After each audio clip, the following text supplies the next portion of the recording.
Hey, what's going on? Jeff Lerner here, and we are talking more about how to have an awesome life. Today, we're talking about gratitude, one of my most favorite things, one of the most powerful things that we can really learn to incorporate into our daily life. It may seem cliche, it may seem kind of woo-woo, but the reality is, and there is a ton of data on this, gratitude is a powerful, literally like an antidepressant. It has chemical effects in the body that change how you feel, change your physical state, and there's plenty of great evidence and great stories too about how gratitude can have some pretty powerful ripple effects in terms of changing the trajectory and the quality of your life. So let's talk about some gratitude.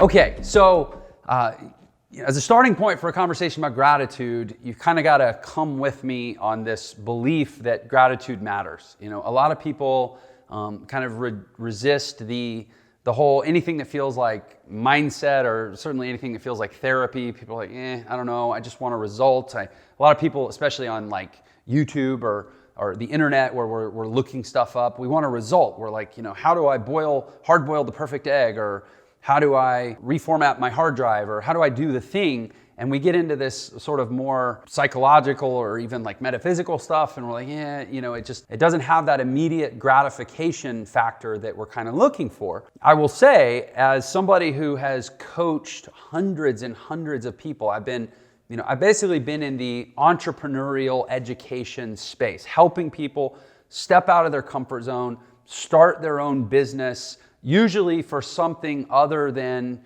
or at least in addition to, a monetary goal. Usually there's a lifestyle goal, there's a satisfaction goal, there's a fulfillment goal. There's some reason that people want to start a business, in a lot of cases an online business, or maybe learning to invest, or something to create some passive income. Like, people that do that, they want a benefit that's not just purely monetary. It's not the same as going to your boss at work and asking for a raise. They're saying, hey, I'm willing to take some risk, I'm willing to step out of my comfort zone because I want something to qualitatively shift in my life.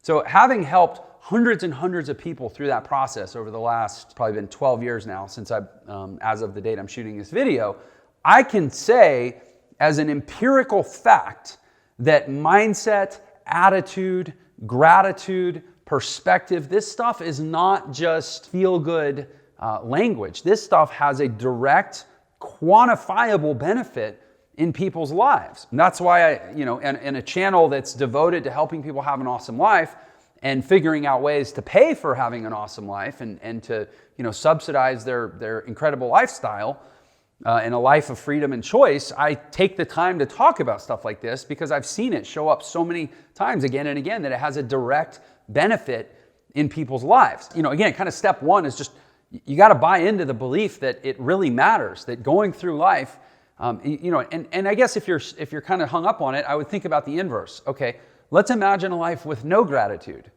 It's probably pretty terrible. If you're ungrateful all the time, like, ungrateful is not a flattering word. People say, oh, he's ingrate, right? He's an ingrate. That's not a compliment. So going through life with a lack of gratitude is going to kill relationships, kill opportunity, get doors slammed in your face, close off possibilities for yourself. So on the flip side, gratitude's probably pretty powerful and something that we would benefit from having more of. Now, the way I like to think about gratitude is in terms of something called the gratitude loop. And I'm kind of a word junkie. I like to think in terms of, words and breaking words apart, and, puns and word origins just are interesting to me. So I'm always trying to find these little, almost games to play with words. And one that I've discovered, I don't remember how I was exposed to it, but I call it the gratitude loop. And it's basically a word play between the words gratefulness, like gratefulness, and fulfillment, or fulfilling, which is like fulfilling, to fill something full, right? So the way I think of gratitude is, I want to fill my life full of awesome, abundant things, right? So I'm going to have to go out and work for that. I'm going to have to apply myself to be fulfilling my bucket, or to make it so my cup runneth over, right? So I'm going to have to go do work. But at a certain point, the work is going to fully fill or be fulfilling of my cup. And then I'm going to have gratefulness. And when I have gratefulness, I should have gratefulness. And at that point, it will overflow. I will give back. My abundance will spill over and spill out to the world, and I will have gratefulness to everyone and everything in my life that's helped me, and sustained me.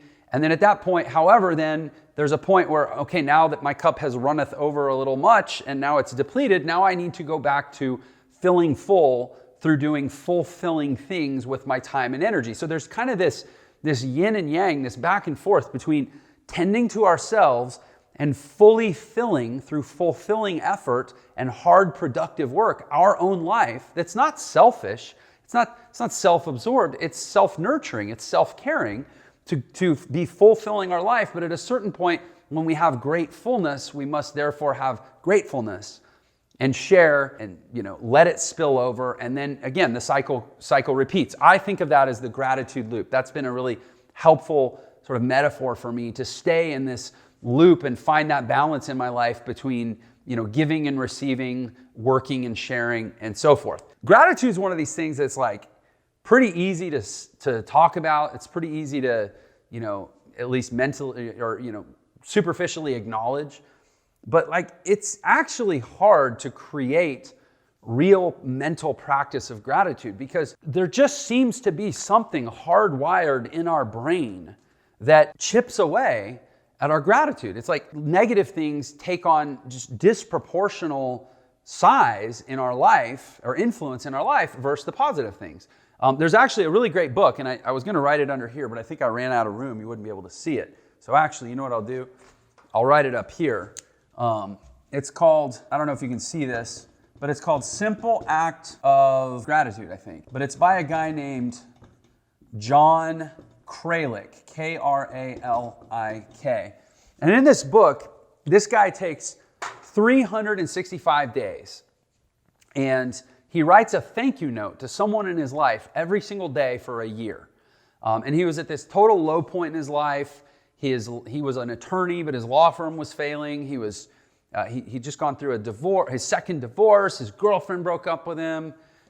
He was out of shape. He lived in like a crappy apartment where it was really hot in the summer and freezing cold in the winter. Like it had bad climate control. Just total bottoming out of a life. His law firm was failing. Did I mention that? So he had been an attorney, he'd been successful, but he just was totally bottoming out in his life. And he, for whatever reason, and he tells the story in the book, of how he read a thank you note and he noticed how it made him feel, and he decided to try that, basically to do a simple daily act of gratitude for a year. And he started writing thank you notes. He had to find 365 people in his life. Most of us, I think to myself, do I even know 365 people? I'd have to work hard to, and certainly I've been impacted by 365 people, but I'd really have to reach mentally to go, who do I know, or not even that I know, who could I just simply thank for the impact that they've had on me, even if I don't know them, right? Maybe it's somebody whose book I read. Let me handwrite a thank you note. So it's not just sending them an email like, hey, really appreciate you, you've been a positive influence. I mean, he wrote out in the kind of depth and with the kind of care that really only comes from handwriting something, a really meaningful personal statement of gratitude to 365 different people over the course of a year, took the time to lick the envelope and stamp it and hand address it and send it, and just almost turned it into this daily ritual. And then he tells the story of what it did for his life. And it's such a cool story because all the different things that were broken in his life all slowly started to come back together. And now he's a judge in California and has a great, thriving career and a great personal life, and his finances are back on track. He's a best-selling author.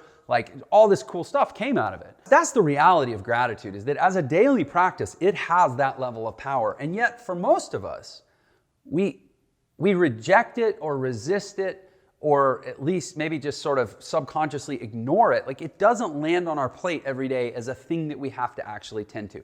And I would suggest that the reason is because we have these, both external and internal enemies of gratitude that I call them. These things that essentially magnify and animate fears in our lives, things that make us think things are worse than they are. Fundamentally, as human beings, we tend to be kind of cynical. We tend to be kind of pessimistic. We think things are worse than they are, and it keeps us from being grateful.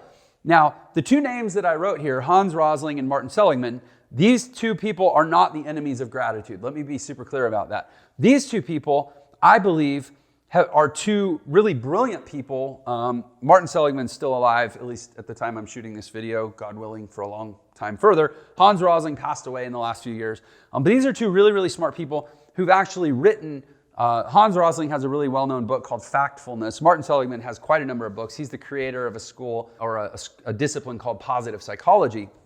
But these guys, I think, have done a great job of putting a fine point on the enemies of gratitude. I think, for me, they've done more in my life to help kind of armor me up to understand what's really going on in my brain and why I might tend to resist gratitude than anybody else I can think of without delving into, the spiritual part of my life, which is not really what I want to talk about on YouTube videos. These guys are academics. Martin Seligman, like I said, he's a professor, University of Pennsylvania, I want to say. But anyway, founder of the positive psychology school. And Hans Rosling was a data scientist who wrote a book called Factfulness. And this book, I forget the exact subtitle, but it's something like 10 reasons that things are better than we think. And the thing I love about Factfulness is he puts a really specific labels on these things that we do in our brain that are these mega distortions that cause us, they don't just cause us to believe things that are not accurate, but they change the way we think. The reason he calls them mega distortions is because they literally change the way we think in such big ways that it actually changes our relationship to the world. And I'll give you a quick example that I remember from the book. He asked, they did a study in both the United States and the United Kingdom, and they went around and they asked people, they said, in the last 20 years, has the rate of extreme poverty in the world doubled, stayed the same, or actually been cut in half? Doubled, stayed the same, or cut in half. The rate of extreme poverty in the world in the last 20 years. 5% of Americans and 9% of UK citizens or residents. I don't know if it was citizens or residents, but anyways. So in both cases, less than 10% of people got the question right. The answer is, in the last 20 years, the rate of extreme poverty in the world has gone down by more than 50%. Like, there are less than half as many people percentage-wise living in extreme poverty in the world as there were even just 20 years ago, which that's not even a full generation, right? The media would have us believe that the world is in such bad shape and there's all these people starving and dying. And I'm not saying there aren't these horrible challenges still facing the world, but at the end of the day, things are getting better. Like, we in developed countries, one of the things the book talks about at length is this mental gap we have in our mind, this divide between East and West, or developing countries and third world or underdeveloped countries. And he talks about places like Mexico and Japan and China and India and places that in the Western world, we still think there's like this massive gap in the world, and that there's, the rich Westerners and the poor billions and billions of impoverished hordes and all these other, that's crazy. That's not how the world is at all. The actual data shows that if you go interview people, there are these gigantic misconceptions and what he calls mega distortions in the way that we think about the world. And it's even, there's one anecdote at the beginning of the book where they actually handed a questionnaire out. I want to say it was at a UN policy meeting at the United Nations to a room full of politicians and world leaders and academic experts, basically a group of people that should be hyper intelligent about this stuff. And they asked them all these questions about the state of the world. And then they had monkeys answer the same questions, by stamping it with a banana or something. I don't remember exactly what they did. But basically, monkeys meaning, not literally they had monkeys, but the point is, like, a monkey, it would be purely random, right? Like, if there are four questions to answer, or four options in a question, then it'd be a 25% chance they'd get it right, because it's just random guessing, right? The experts, the United Nations group of these supposedly enlightened people, did worse than random. They did worse than a group of monkeys would have done, because they were erring on the side of excessive pessimism. And these are supposed to be the most enlightened people in the world about this stuff. It's just human nature. We think things are worse than they are. And Hans Rosling identifies three different what he calls instincts that we tend to use to distort problems. So the first one that he talks about is called the straight line instinct. And basically we assume that if something has grown from here to here in over a period of time, that therefore that trend will continue in a straight line. When any statistician knows that any trend plotted over time curves, it's always plotted on a curve, right? For example, population. There's this, and this is another one he talks about in the book, there's this common misconception that the world at some point is going to get unsustainably large in terms of population growth. We're just going to keep adding more bodies and more bodies. Eventually we won't be able to feed everyone, or we're going to get into competition with nature.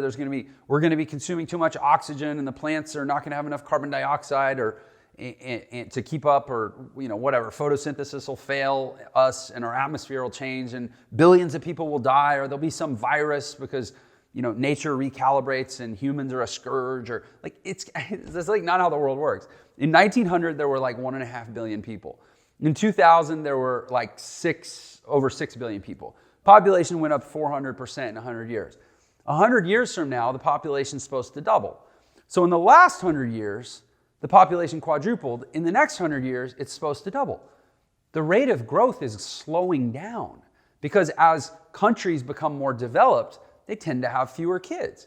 There's countries now that are so developed, Japan, for example, that they have a negative birth rate. Their population is shrinking. The government's actually doing things to try to keep people living longer and to try to encourage them to mate and make more kids because their country's actually reducing in relevance and size because people are dying faster than they're being born. The population's not going to grow out of control to where we all have to kill each other and eat each other in some dystopian post-apocalyptic future. That's not how the world works. But you ask the majority of people what the world population prognosis is, and they say it's uncontrolled, unsustained growth, and there's going to have to be a correction or something. Again, we have this straight line instinct that thinks that things are moving in a linear path, and nothing moves in a linear path. We also have basically, what he calls the fear instinct, but really what it is it's taking these things that we evolved over thousands and thousands of years that kept us alive at one point in time, which basically said, if there's something around the corner, you have to assume that it's dangerous. And we've carried that into a future or into a present now that is much more safe and secure, that has vastly reduced threat levels. So it's almost like we have this fear that at one point, for a large part of the history of our species, it served us and kept us alive, but now we have no place to put it. There's not a legitimate threat. We don't have to worry about what happens if I go out of the cave to get my food and there's a saber-toothed tiger or a bear or a woolly mammoth that's going to tusk me to death. We don't have to worry about that anymore, but yet our sympathetic nervous system has this fear energy that now we have to find places to put it. And so we just attribute it to the world and think things are worse than they are. And then we also have what he calls the size instinct, which I'm actually going to break apart and jump to talking about Martin Seligman. So Martin Seligman, again, the creator of positive psychology, he has something he calls the 3 Ps of pessimism. These are the 3 cognitive errors or errors in perception, errors in the stories that we tell ourselves that we use to make things worse than they are. And the 3 Ps, and I didn't have room to write them on the board, but basically they are permanence, pervasiveness, and personalization. So permanence is an error of time. We think that because things are bad for some length of time, therefore they will be bad for a greater or eternal length of time. Pervasiveness, which is an error of size, which is what Hans Rosling is saying, where we tend to magnify problems and think that, if somebody snapped at me at work, it's because they really don't like me and I'm probably about to lose my job. And then personalization, where something bad happens and we just naturally kind of assume that we must be the cause. It's the age-old thing of how people treat you says everything about them and nothing about you. But internally, we're wired to think that it has to do with us, and we personalize and we blame ourselves. So personalization would be errors in blame or errors in attribution.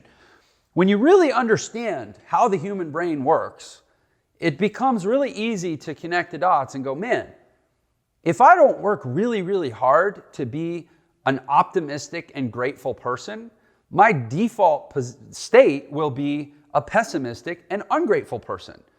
And my results will reflect that in my life. Like, we know enough to know that if we go through life being, ungrateful and sour and, blaming ourselves, but resenting everyone else and magnifying all of our problems and thinking that things can never change. Like, if you say, hey, is that a recipe for success in life? Most people would say no, but yet it's actually how we're wired to be. So gratitude, of all the different techniques and methods and approaches that I have found, gratitude is the one that if you can train yourself to do it consistently, it contravenes your natural wiring as a human being better than just about anything. So that's my 2 cents about gratitude. I hope that you take from this and go, okay, that's all great. What am I supposed to do? That's what I want to say to kind of wrap this video up is right now, stop the video or let the video finish because I'm about to end and go do something that is an extreme and immediate act of gratitude. Probably the most obvious thing is like write someone a letter, but make it heartfelt, make it real. Maybe pick up the phone. But I promise you, if you do something in the next 10 minutes that shows someone in this world how you really feel and forces you to dredge or pull up or draw out of yourself, however buried it may be. Maybe you're in a super ungrateful place and that's why you're watching videos on gratitude, trying to make the change. Like draw it out of yourself, get grateful for something and let someone know about it. And then don't judge yourself. Be, like the Buddhists say, right? Be an impartial observer in your own life. Just sit on your own shoulder and look at how you feel. Look at how it changes your energy. Look at how it changes your posture. Look at how it changes your breathing. Look at how it changes your motivation and your drive to let someone in this world know that you're grateful for them. And then do it again, and then do it again, and see what happens. All right? That's my talk on gratitude. Thanks for watching. I am super grateful. I think I need to say how grateful I am that you can have this idea to say, I'm going to start making videos about how to have an awesome life. And because there is a demand for that in this world, because there's a general awareness, I think, that maybe as a culture, things have gotten a little skewed and maybe some of us have bought into some ideas that didn't actually turn out to be what they were sold to us as when we were young, that like, hey, there is a need for this stuff and life can be more awesome than it is. And the traditional paradigm of, getting a job and racking up student debt and white picket fences and the kind of dream that we all get sold, maybe there's some fractures in that foundation. And what's going to happen when Social Security runs out? And like all this stuff, all these big questions that it's incumbent upon us to challenge what the world tells us, because what the world tells us is because of what the world wants from us. And the fact that I was able to decide to just start making videos about my perspective and that there's a market for that and that there's a community that's been able to form around that is something that I'm super grateful for.